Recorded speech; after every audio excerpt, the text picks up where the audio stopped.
అక్క ఫోన్ చేసింది. నిజంగానా? ఏది ఇలా ఇవ్వు. అమ్మా మంజు, ఎలా ఉన్నావు తల్లి? అమ్మా, నువ్వేం కంగారు పడుకు, నేను బాగున్నాను. ముందు నువ్వు ప్రశాంతంగా ఉండు. ఏంటక్క, నీకెన్నిసార్లు ఫోన్ చేసినా ఫోన్ లిఫ్ట్ చేయవేంటి? ఏమైంది? అక్కడంతా ఓకేనే కదా? ఫోన్ సైలెంట్లో ఉంది హాసిని, నాకే ప్రాబ్లం లేదు. నేనిక్కడ చాలా సంతోషంగా ఉన్నాను. అమ్మయ్యా, నువ్వు ఆ మాట చెప్తుంటే నాకు చాలా సంతోషంగా ఉందమ్మా. ఇప్పుడు నాకు సంతృప్తిగా ఉంది. మంజు, నిన్ను చూడాలని ఉంది మంజు. ఎప్పుడొస్తావు తల్లి? రేపొస్తానమ్మా. రేపా? మరి మీ అత్తగారు? ఆవిడ చాలా మారిపోయారమ్మా. నేనెలా కావాలంటే అలా ఉండొచ్చని చెప్పారు. మీ అమ్మగారికి ఫోన్ చేసి మాట్లాడావో లేదో ఒకసారి ఫోన్ చేయమని ఆవిడే గుర్తు చేశారమ్మా. నిజంగానా మంజు? అవునమ్మా. నువ్వు ప్రశాంతంగా ఉండు, రేపు నేనే ఇంటికొస్తాను కదా. వద్దమ్మా, పెళ్ళైన ఆడపిల్లవి, నువ్వు ఒంటరిగా రావడం పద్ధతి కాదు. మీ అత్తగారికి చెప్పి నేను తీసుకొస్తాను, సరేనా? సరేనమ్మా, అలాగే ఉంటాను. గుడ్ నైట్ అక్క. Good night Hasini. చూసావా అమ్మా, ఏం కాదని చెప్పి అక్క బాగుంది అంటే నా మాట నమ్మావా నువ్వు? ఇప్పుడు నమ్ముతావా? నమ్ముతానమ్మా. మీ అక్క మాటల్లో సంతోషం కనిపించింది. నాకిప్పుడు మనశ్శాంతిగా ఉంది.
అమ్మా మంజు,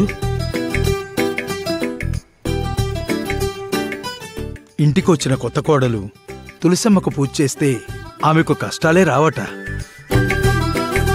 ఇక నుంచి నీ కష్టాలు కూడా పోయినట్టే తల్లి. నాన్నగారు, మీ మాటలు, మీరు చెప్పే ధైర్యం నాకు చాలు.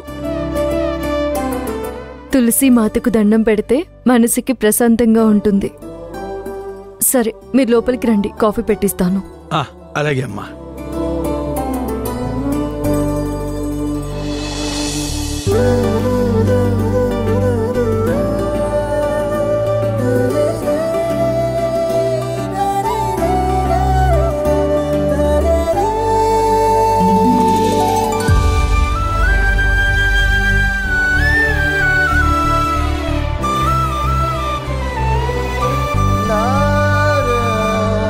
వదినా, ఏం స్పెషల్ చేస్తున్నావు? నాన్నగారికి కాఫీ కలుపుతున్నాను. అయితే మాకు కాఫీ పెట్టండి వదినా. మీ ఇద్దరికి కూడా స్పెషల్ కాఫీ తెస్తాను.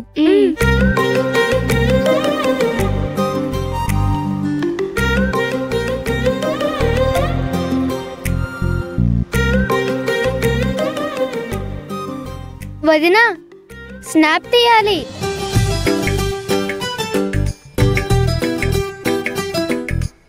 హ్యాష్‌ట్యాగ్ మంజు వదిన ఇచ్చిన ఫస్ట్ కాఫీ.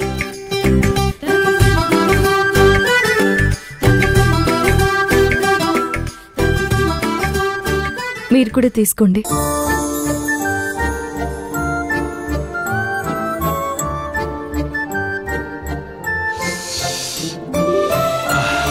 వావ్, చాలా బాగుందమ్మా.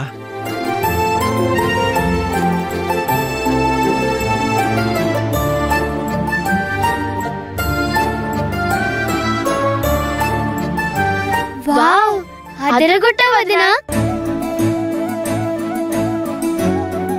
అమ్మా మంజు, నేను కాస్త బయటికి వెళ్ళొస్తానమ్మా.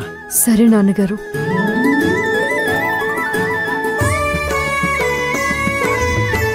సరే వదినా, థ్యాంక్స్ వదినా.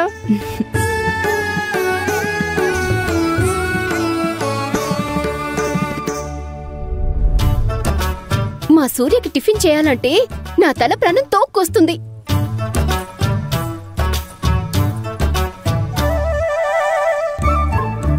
ఈ టిఫిన్ ఎవరు చేశారు? నేనే చేశాను. ఆ? మ్మ్.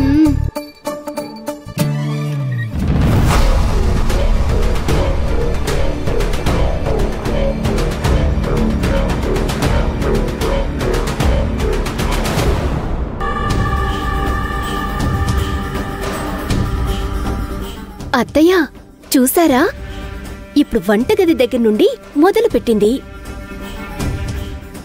చిన్న చిన్నగా ఈ ఇల్లంతా కబ్జా చేసేస్తుంది. ఏ అమృత, నా ఇంటిని కబ్జా చేయడం అంటే అనుకున్నంత ఈజీ కాదు.